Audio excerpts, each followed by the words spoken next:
world's terrorists are the United States. Look what we did to Iraq. Look what we did to Libya. Libya, the most successful country in all of Africa. The guy created the eighth wonder of the world with the way how he delivered water and turned deserts into farmland. And everybody had a house and everybody had education and health care.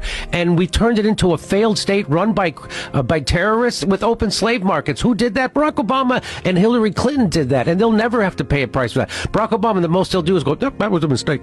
Nope, now, why did they get rid of Gaddafi? Because he was going to start a currency of Africa that was going to compete with the U.S. dollar and the euro. And they can't have that because the way the United States controls the world is because the United States dollar is the reserve currency of the world. So that's why they can put sanctions on all these countries. And so what they're doing, which they shouldn't do, they're weaponizing the U.S. dollar. And so like when countries want to trade with each other, they have to go take their currency, change it into U.S. dollars so they can trade. And a lot of it was based on the petrodollar, which, by the way, Saudi Arabia just quit. They didn't renew it. I don't know if you heard about that. Yeah, I did hear about that. So, and all of a sudden, CBS News is starting to do news stories about how Saudi Arabia was involved in 9/11. All of a sudden, 24 years later, all of a sudden, oh, you know what? Turns out there was something happened with it.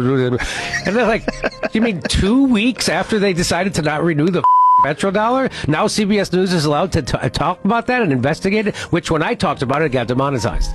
But anyway, that's why, because Gaddafi was doing that. He was going to set up a currency for all of Africa, and it was going to be based on, have a gold standard. And so they're like, no, you're not.